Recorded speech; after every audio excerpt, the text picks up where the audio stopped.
Bom dia, gente. Sou Anderson Silva. Estou aqui para apresentar mais um mini seminário da disciplina de Climatologia e Mudanças Climáticas, ministrada pelo professor Glauber Lopes Mariano, que tem como tema Correntes Oceânicas e o Clima.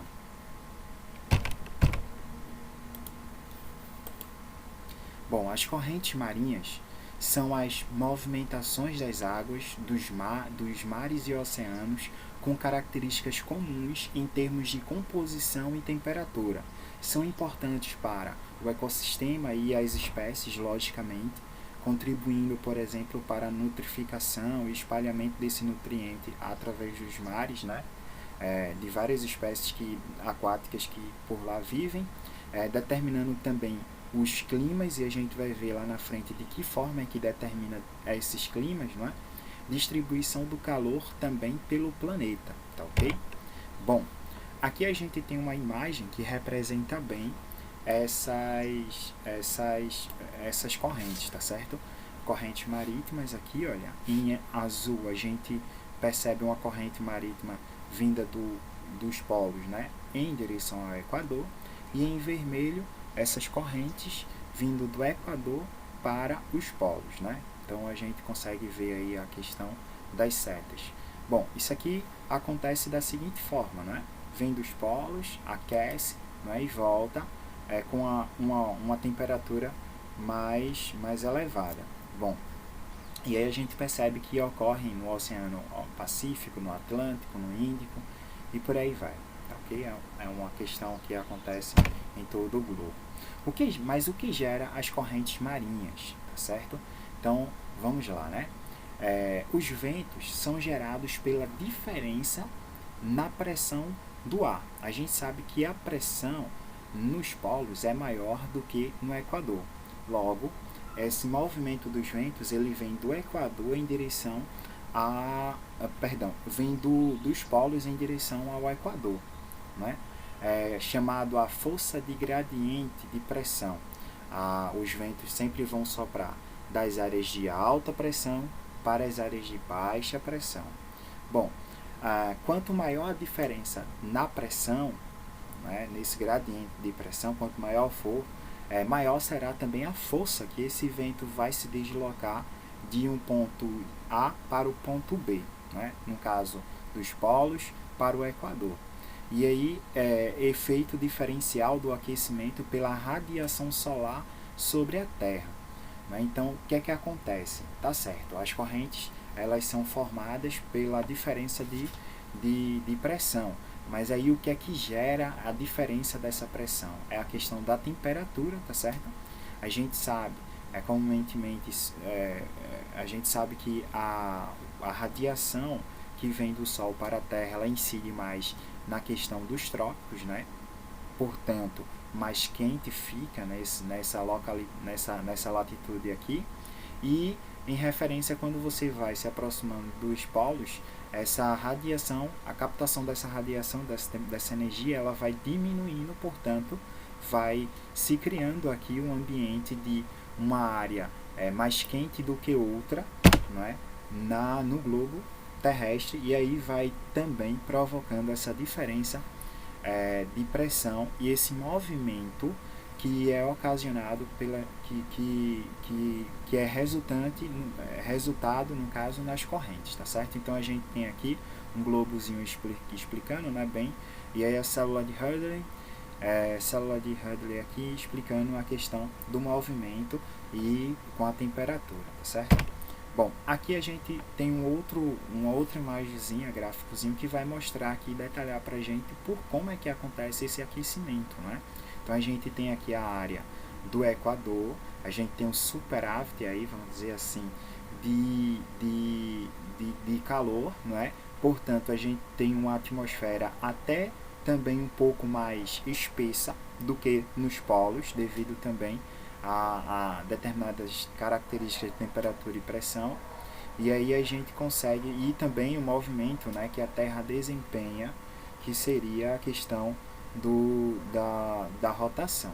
E aí a gente consegue ver esse balanço aqui, né, déficit para um lado e tal, e aí toda essa dinâmica aqui vai resultar na questão das correntes, né? Aqui é uma relação entre a latitude e a energia em um ano.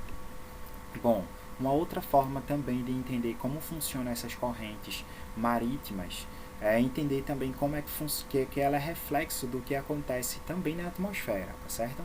Então, o que é que acontece?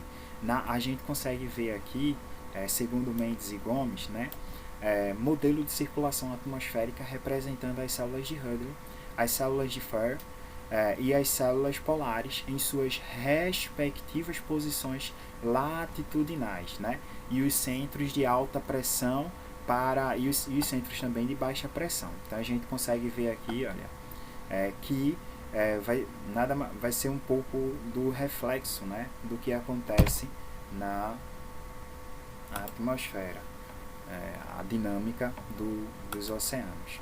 Então aqui a gente consegue evidenciar que um recorte mais pequeno, né, devemos concluir no caso que a circulação é influenciada tanto pela forma das bacias oceânicas quanto pela rotação da Terra, tá? Então são condicionantes aí, ó, que faz com que interfira também nessas correntes na questão marítima, né? Então, principais estruturas da corrente oceânica, a superfície, né? Note que as grandes bacias oceânicas são caracterizadas por correntes que circulam no sentido dos ponteiros do relógio no hemisfério norte e no sentido contrário aos ponteiros do hemisfério sul, né? Então toda essa dinâmica aqui do movimento da Terra, de rotação, o efeito Coriolis dá essa diferenciação aqui no sentido das correntes marítimas que estão no lado mais para o sul quanto e dos que estão mais para o norte. Então dá essa diferença na questão do sentido aqui, mas a gente consegue perceber também que a corrente mais uma vez presente em vários oceanos, né, como tem mostrado aqui, ó, Oceano Índico, o Pacífico, o Atlântico, né, e por aí vai. Bom, esse próximo slide aqui, né, representação aqui, imagem, ela vai dar uma ideia daquilo que a gente estava falando logo lá no início, que é a questão de influenciar para o clima de determinados locais. Então, por exemplo, as correntes mais frias, elas tendem a influenciar na menor concentração de umidade em determinados locais, uma vez que a propriedade dela, né, com a corrente mais fria, ela perde menos ar, evapora menos água, né, menos vapor d'água é evaporado na presença de correntes frias, o que faz com que determinados desertos, né, acabem sendo fomentado aí, né, sendo resultante dessa característica da presença de uma corrente fria, tá? Então a gente tem um deserto aqui da Califórnia, que é circunstanciada aqui, né, condicionada pela corrente da Califórnia. A gente tem dois desertos na América Latina, que seria o da Patagônia e o deserto do Atacama, condicionado aqui pela corrente de Humboldt. E a gente tem também o deserto aqui do Kalahari, que seria condicionado aqui pelo Becar, e a gente tem também aqui o deserto do Saara, que tem também aqui, a gente consegue ver uma corrente fria, não é? E um dos desertos também bem conhecido, que é o grande deserto de Vitória, não é? Na Austrália, grande quantidade de território, mas condicionado aqui a gente vê também a presença das correntes frias também aqui, tá certo?